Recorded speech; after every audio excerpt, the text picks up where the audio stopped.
தனுசு ராசிக்கார அன்பர்கள் அனைவருக்கும் எனது அன்பு கலந்த வணக்கங்கள். நான் உங்கள் அஸ்ட்ரோ சின்னதுரை, பிளிமிசை கூத்தூர், பெரம்பலூர் மாவட்டம். ராகு கேது பெயர்ச்சி 2025 தனுசு. அதாவது நிகழும் மங்களகரமான விஸ்வாவசு வருடம் வைகாசி மாதம் 4ஆம் நாள் 18/5/2025 ஞாயிற்றுக்கிழமை இரவு 7:38க்கு ராகு பகவான் மீன ராசியிலிருந்து கும்பராசிக்கும், கேது பகவான் கன்னி ராசியிலிருந்து சிம்ம ராசிக்கும் பெயர்ச்சி ஆனார். 1.5 வருஷத்துக்கு ஒரு தடவை ராகு கேது பயிற்சி நடக்கும். இந்த ராகு கேது பயிற்சி 1.5 வருஷம் நடக்க போகுது. இந்த 1.5 வருஷமும் தனுசு ராசிக்காரர்களுக்கு இந்த ராகு கேது பயிற்சியால் ஏற்படக்கூடிய நற்பலன்கள் என்ன, தீய பலன்கள் என்ன, எந்தெந்த விஷயங்களில் கவனமாக இருக்க வேண்டும், செய்யக்கூடிய வழிபாடுகள் என்ன, பரிகாரங்கள் என்ன என்பதையெல்லாம் பற்றி இந்த காணொலியிலே பார்ப்போம். இது போன்ற தொடர்ந்து ஜோதிட தகவல்களை பெறவும், தமிழ் மாத ராசி பலன்களை தெரிந்து கொள்ளவும் நமது சேனல் அஸ்ட்ரோ சின்னதுரை சப்ஸ்கிரைப் செய்து கொள்ளுங்க, லைக் பண்ணுங்க, நண்பர்களுக்கு ஷேர் பண்ணுங்க. அதாவது பார்த்தீங்கன்னா, ஜாதகத்தில் ராகு எந்த ஸ்தானத்தில் இருக்காரோ அந்த ஸ்தானம் சம்பந்தமான ஆசைகளை தூண்டிக்கிட்டே இருப்பார். அது ராகு வந்து போகக்காரகன். அப்போ எல்லா இன்பங்களையும் அனுபவிக்கணும்னு சொல்லக்கூடிய கிரகம் ராகு. ராகு வந்து எதையும் பிரம்மாண்டப்படுத்தும், விரிவுபடுத்தும், பெரிதுபடுத்தும். அதனால தான் உதாரணமாக சொல்லுவாங்க, பலூனை சொல்லுவாங்க. பலூன் இப்போ நம்ம பலூன் எடுத்து காற்று ஊதுறோம்னா அது பிரம்மாண்டமாக பெருசாகும். ஆனால் பார்த்தீங்கன்னா வெடிச்சதுன்னு வச்சுக்கோங்க, அந்த இருந்த இடம் தெரியாமல் போய்ட்டுடும். ஏன் அப்படின்னா ராகுங்கிறதே வட்டப்பூஜ்யம். அதோட சிம்பிளே பார்த்தீங்கன்னா வட்டப்பூஜ்யம். எங்கே ஆரம்பிக்குதோ அங்கேயே வந்து முடியும். அதான் ராகுடைய பலன்.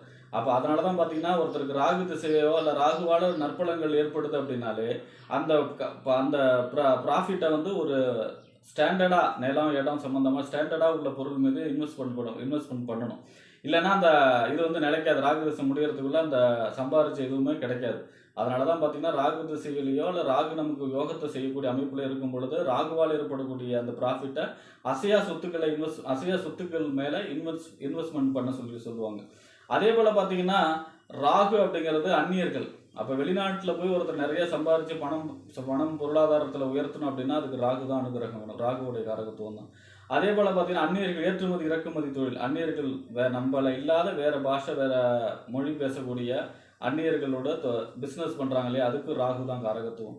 அதே போல் பார்த்தீங்கன்னா ராகு அப்படிங்கிறது நவீன தொழில்நுட்பம் எல்லாமே ராகு தான். அதே மின்சாரம், போக்குவரத்து, டிரான்ஸ்போர்ட் எல்லாமே பார்த்தீங்கன்னா ராகு தான். அதே போல் பார்த்தீங்கன்னா கண்ணுக்கு தெரியாத நோய், வைரஸ், பாக்டீரியா இந்த மாதிரி சம்பந்தமான ஏற்படக்கூடிய நோய்களுக்கு காரகத்துவம் ராகு தான். அதே மாதிரி பார்த்தீங்கன்னா கண்ணுக்கு தெரியாத ஆவிகள், பிசாசு, பேய், பிசாசு, இந்த பிளாக் மேஜிக் இது சம்பந்தமான காரகத்துவத்துக்கும் பார்த்தீங்கன்னா ராகு தான். அதாவது தான் பார்த்தீங்கன்னா ராகுவோடைய அதிதேவதையாக பத்ரகாளியை சொல்லுவாங்க. மேக்சிமம் பிளாக் மேஜிக் செய்கிறவங்க எல்லாமே பத்ரகாளியோடைய சேவகனாக தான் இருப்பாங்க. அதே போல் பார்த்தீங்கன்னா ராகு அப்படிங்கிறது எவ்வளோ கொடுத்தாலும் பத்தாது. ஏன் அப்படின்னா ராகுக்கு தலை மட்டும்தான். அதுக்கு வந்து ஆசை தீரவே தீராது அப்படிங்கிற மாதிரியான கிரகம். பேராசையை தூண்டி அதில் மாட்டி விடக்கூடிய கிரகமும் ராகு தான். மோசடி வித்தை, மூளை செலவு. ராகுக்கு வந்து மூளை தான் மூலதனம். மூளை செலவு செய்யக்கூடிய எல்லா தொழிலுக்கும் ராகுத்து தான். பேச்சு, அதாவது ஒருத்தர் வந்து பேசி அவங்கள கேன்வாஷ் பண்ணக்கூடிய வேலையை செய்கிறது ராகு தான். அதுக்கு நேர் ஆப்போசிட் கேது. ராகு பார்த்தீங்கன்னா இப்போ ராகு ஒரு இடத்துல எந்த ஸ்தானத்தில் இருந்தாலும் அதை விரிவுபடுத்தும், பிரம்மாண்டப்படுத்தும், ஆசையை தூண்டும். ஆனால் கேது எந்த ஸ்தானத்தில் இருந்தாலும் அந்த ஸ்தான சம்பந்தமான விரக்தி மனப்பான்மை ஏற்படுத்தும், அது சம்பந்தமான தடைகளை உண்டாக்கும், தடுக்கும், சுருக்கும், அது சம்பந்தமான பலனை வெளியே தெரியாமல் ஆக்கும் கேது. அப்படியே நேர் ஆப்போசிட். அதனால தான் பார்த்தீங்கன்னா கேதுவோட அதிதேவதையாக விநாயகரை வச்சுருப்பாங்க. விநாயகரை வழிபாடு செய்யும் பொழுது நம்மளுடைய எல்லா தடைகளும் விலகும். அப்போ கேதுவால் ஏற்படக்கூடிய தடை விலகணும் அப்படின்னா அதுக்கு வந்து விநாயகர் வழிபாடு இதுதான் வந்து சிறப்பான வழிபாடு. அதே போல் பார்த்தீங்கன்னா கேது அப்படிங்கிறது மதவாதிகள், மத போதகர்கள், இது எல்லாமே கேது தான். ஒருத்தர் தவம் செய்கிறாங்க அப்படின்னா அதுக்கு காரகத்துவம் வந்து பார்த்தீங்கன்னா கேது தான். கேது தான் பார்த்தீங்கன்னா சித்தர்கள் அப்படின்னு எடுத்துக்கிட்டால் சித்தர்கள் எப்போவுமே வந்து வெளி உலகத்துக்கு தன்னை காட்டிக்க மாட்டாங்க. அதாவது அவங்க சித்தர்னே சாதாரண மனிதர் போல இருப்பாங்க. இப்போ ஆன்மீகத்தில் உச்சக்கட்ட நிலை அடைஞ்சிருப்பாங்க. ஆனால் தன் ஆன்மீகவாதி வெளி உலகத்துக்கு தெரியாமையே வாழ்வாங்க.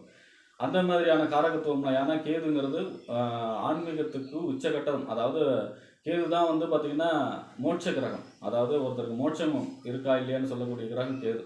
12ஆம் இடம் மோட்சஸ்தானம். அதாவது கிரகம் எது மோட்சத்துக்கு காரகத்துவம் வகிக்கக்கூடிய கிரகம் எதுன்னா அது கேது தான். அப்போ ஒருத்தர் வந்து பூமி வாழ்க்கை, இதெல்லாம் பொய்யான வாழ்க்கை, இது வந்து பூமியே ஒரு மாயை, இந்த மாய வாழ்க்கை, நிலையில்லாத வாழ்க்கையை வெறுத்தா மட்டும்தான் பார்த்தீங்கன்னா ஒருத்தர் முக்தி மோட்சத்துக்கு போக முடியும். அப்போ இந்த வெறுப்பு நிலை, விரக்திய மனப்பான்மையை கொடுக்க வைக்கக்கூடிய கிரகம் எது அப்படின்னா அது கேது தான். அப்போ இந்த ராகு கேது பெயர்ச்சி அப்படிங்கிறது தனுசு ராசியை பொறுத்த வரைக்கும் உங்கள் ராசிக்கு 3ஆம் இடத்துல சஞ்சரிக்க போகிறார் ராகு 1.5 வருஷத்துக்கு. இப்போ இந்த 3ஆம் இடத்துல 1.5 வருஷம் சஞ்சரிக்கக்கூடிய ராகு குருவுடைய பார்வையில் சஞ்சரிக்கிறார். பொதுவாக பார்த்தீங்கன்னா 3, 6, 10, 11 ராகுக்கு இது நன்மை செய்யும் பாவகிரகம். அப்போ அந்த வரிசையில் பார்த்தீங்கன்னா 3ஆம் இடங்கிறது என்ன? இளைய சகோதரம், முயற்சி ஸ்தானம், வெற்றி ஸ்தானம், ஒப்பந்தம், கையெழுத்து, இதெல்லாம் சொல்லக்கூடிய இடம் எது அப்படின்னா அது 3ஆம் இடம் தான். 3ஆம் இடத்துல ராகு இருக்கார் அப்படின்னா அப்போ ராகு அது சம்பந்தமான பலனை பெரிதுபடுத்த போகிறார். இளைய சகோதர வழி அனுகூலங்கள், அவருடைய ஆரோக்கியத்தில் மட்டும் கொஞ்சம் அக்கறை செலுத்த வேண்டும். புதிய ஒப்பந்தம், கையெழுத்து, அதே மாதிரி பார்த்தீங்கன்னா ஒரு பெரிய அதாவது ஒப்பந்தம் வந்து சேரக்கூடிய அமைப்பு, பெரிய ஒரு விஷயம் வந்து சேரக்கூடிய அமைப்பு, ஒரு நல்ல செய்தி வந்து சேரக்கூடிய அமைப்பு. இந்த 3ஆம் இடங்கிறது ஒரு அதாவது பார்த்தீங்கன்னா ஒரு செய்தி வந்து சேரக்கூடிய அமைப்பு, ஒரு அந்த பத்திரப்பதிவு, டாக்குமெண்ட், இதெல்லாம் சொல்லக்கூடிய 3ஆம் இடம். அப்போ அந்த லாட்ரி சீட்டு, இந்த மாதிரியான விஷயங்கள்லாம் வெற்றி, அது சம்மந்தமான ஆதாயம், அது சம்மந்தமான வெற்றியை கொடுக்கக்கூடிய அமைப்புலேயும் 3ல் இருக்கக்கூடிய ராகு நன்மை செய்வார். ஏன்னா குருவுடைய பார்வையில் இருக்கும் பொழுது. அதே போல் பார்த்தீங்கன்னா 3ஆம் இடங்கிறது நம் வெற்றி ஸ்தானம். நம்ம ஃபஸ்ட்டு எடுக்கக்கூடிய முயற்சி எல்லாமே 3ஆம் இடம் தான். அப்போ குரு பார்வை இருக்குது, ராகு இருக்கார் அப்படின்னா நம்ம ஃபஸ்ட்டு எடுக்கக்கூடிய முயற்சி எல்லாமே சக்ஸஸ் ஆகும். இது வரைக்கும் தடையில் இருந்தது எல்லாமே ஒன்று ஒன்றா தடையெல்லாம் உடைப்பட்டு ஒன்று ஒன்றா வெற்றியை நோக்கி பயணம் செய்யக்கூடிய அமைப்பாக இருக்கும். தைரிய ஸ்தானம் 3ஆம் இடம். அப்போ எது வந்தாலும் பார்த்துக்கலாம் அப்படிங்கக்கூடிய அந்த தைரியத்தை கொடுக்கக்கூடிய அமைப்புலையும் 3ஆம் இடத்துல இருக்கக்கூடிய ராகு நன்மைகளை அதிக அளவு செய்வார். எதிர்பாராத நன்மை அதிர்ஷ்டங்களையும் கூடவே சேர்த்து செய்வார். அடுத்ததாக பார்த்தீங்கன்னா கேது உங்கள் ராசிக்கு 9ஆம் இடத்துல சஞ்சரிக்கிறார். 9ஆம் இடம்ங்கிறது பாக்கியஸ்தானம், தந்தை, தொலைதூர பயணம், உயர்கல்வி ஸ்தானம்.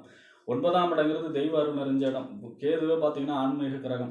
நிறையா கஷேத்திரங்கள், நிறைய கோயில்களுடைய தரிசனம், பெரிய மகான்களுடைய தரிசனம், ஒரு பெரிய குருமார்கள் எல்லாம் போய் கண்டுபிடிக்கக்கூடிய அமைப்பு, உங்களுடைய பெரிய மகான்களுடைய ஆசீர்வாதம் கிடைக்கக்கூடிய அமைப்பு, எல்லா விதமாக எங்கெங்கே எந்தெந்த மாதிரியான கோயில் இருக்குது அதெல்லாம் கண்டுபிடிச்சி அங்கெல்லாம் கஷேத்திர தரிசனம் செஞ்சு அதனால் பாக்கியங்கள் சேரக்கூடிய அமைப்பு, தெய்வ தரிசனம், தெய்வத்துடைய அனுகிரகம், அந்த மாதிரியான புனித நதி நீராடல், இந்த மாதிரியான ஆன்மீக காரியங்கள் அனைத்தும் உங்களுக்கு கரெக்டாக நடக்கும். எங்கே போனால் உங்களுடைய கர்மபதிவு அழியும், அந்த மாதிரியான இடத்துக்கெல்லாம் உங்களை கூட்டிகிட்டு போக வைக்கும் கேது. தந்தையுடைய ஆரோக்கியத்தில் மட்டும் கொஞ்சம் அக்கறை செலுத்த வேண்டும்.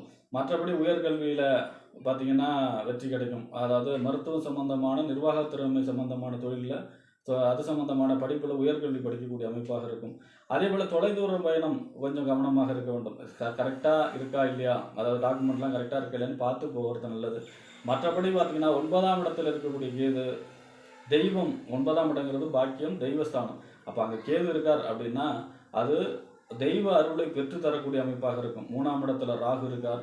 அடுத்ததாக பார்த்தீங்கன்னா தனுசு ராசியை பார்த்து உங்கள் ராசிநாதனை 7லேருந்து 7வது பாறை உங்கள் ராசியை பார்க்குறார். எல்லாமே உங்களுக்கு பெனிஃபிட்டாக இருக்குது. ஜாதகத்தில் பார்த்தீங்கன்னா சுய ஜாதகத்தில் உங்களுக்கு தசாபுத்தி வலுவாக இருக்குது இந்த நேரத்தில் அப்படின்னா யோக பலன்கள் அதிக அளவு நடக்கும். உங்களுக்கு சுய ஜாதகத்தில் தசாபுத்தி சரியில்லைன்னா, கெடுபலன், அசுபபலன், அஷ்டமாதிபதி தசை, பாதகாதிபதி தசை நடந்தால் கூட அதனுடைய கெடுபலன்களுடைய தாக்கம் இப்போ குறையக்கூடிய அமைப்பில் தான் இருக்கும். அதனால் பார்த்தீங்கன்னா தனுசு ராசியை பொறுத்த வரைக்கும் இந்த 1.5 வருஷம் ராகு கேது பயிற்சி, எதிர்பாராத அதிர்ஷ்டம், புதிய ஒப்பந்தம், கையெழுத்து, எடுத்த காரியம் அனைத்தும் வெற்றி, தெய்வ தரிசனம், பெரிய மகான்களுடைய ஆசீர்வாதம் பெறக்கூடிய ராகு கேது பயிற்சியாக தனுசு ராசிக்காரர்களுக்கு அமையும் என்று கூறி விடைபெறுகிறேன். நன்றி, வணக்கம்.